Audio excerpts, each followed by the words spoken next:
Most people fail at staying consistent because they rely on motivation. Motivation is temporary. It's emotional. It vanishes the moment life gets difficult. If you want to keep moving when motivation dies, here's how Ayanokoji would do it. Chapter 1. Stop depending on motivation. Motivation feels good, but it's not built to last. It's an emotional spark, not a power source. Most people chase that feeling instead of building habits. That's why they start strong and fade fast. Ayanokoji doesn't chase feelings. He builds systems. He knows that waiting to feel ready means you'll never start. Discipline is what takes over when emotion fades. If you want to stop being inconsistent, detach from inspiration. You don't need motivation to take action. You need clarity. You need a plan. Motivation wants comfort. Discipline wants progress. So stop asking yourself if you feel like it. That's irrelevant.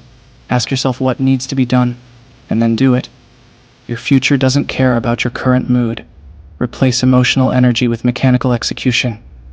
You're not chasing feelings. You're training obedience. That's how you shift from motivation to mastery. Chapter 2. Build a system that removes choice.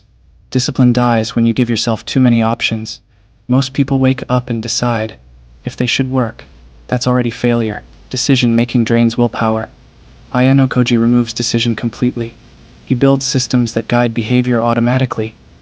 The fewer choices you make, the more consistent you become.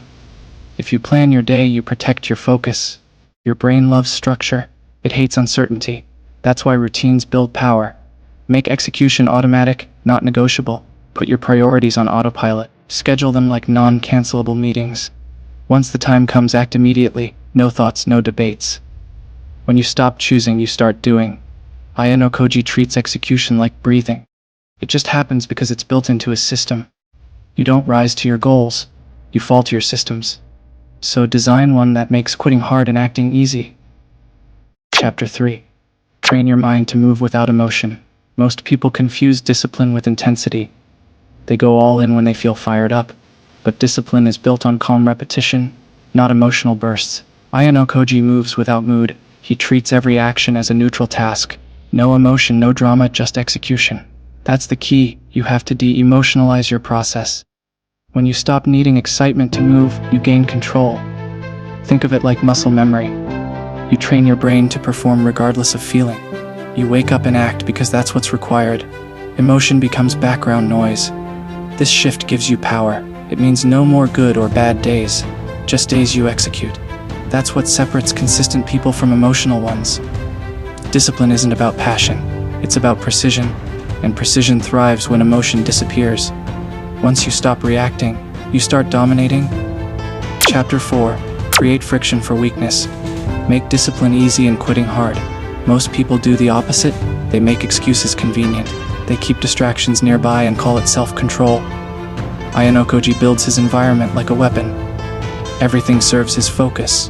If something doesn't, it gets removed. You need to do the same. Don't trust willpower, it fades fast. Build physical and digital barriers against weakness. Delete temptations.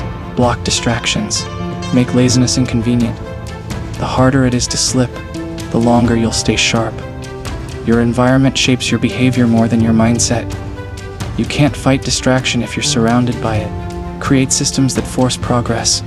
Make the path of least resistance lead to execution. That's how you protect discipline when your mind gets weak. Environment beats emotion every time, so make your surroundings serve your purpose. Chapter 5. Master the art of micro-commitments. You don't need massive willpower to stay consistent. You just need small, non-negotiable commitments. Ayanokoji never overextends himself. He knows consistency matters more than intensity. Discipline grows when promises stay small but unbreakable. You start with one thing you do no matter what. Even on your worst day, you complete it. That small win keeps the momentum alive. Because the mind respects consistency, not chaos. When you say you'll do something and follow through, trust builds. That trust becomes internal power. Soon your brain expects you to follow through. That's when discipline becomes identity. Don't aim to conquer everything at once. Conquer small daily promises first. Stack them over time. The compounding effect is brutal. It makes quitting feel unnatural. Start tiny, stay consistent, scale slowly. That's how you build a system that can't break. Chapter 6. Use pain as a compass. When things get hard, most people stop, but Ayanokoji moves toward pain, not away from it. Because pain signals growth, it shows you're stretching limits. Discipline thrives where comfort ends. You need to train yourself to see struggle as feedback. Every time it hurts, you're learning endurance. Every time it's boring, you're learning patience. That's how your threshold expands. If you only act when it's easy, your discipline will always collapse under pressure. Instead, lean in. When your brain screams to quit, that's when it matters most. You don't build mental strength in comfort, you build it in resistance. Use pain as your teacher.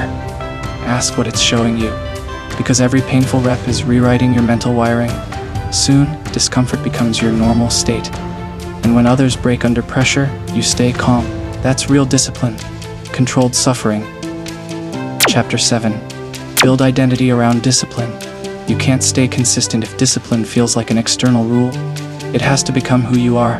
Ayanokoji doesn't try to be disciplined, he simply is.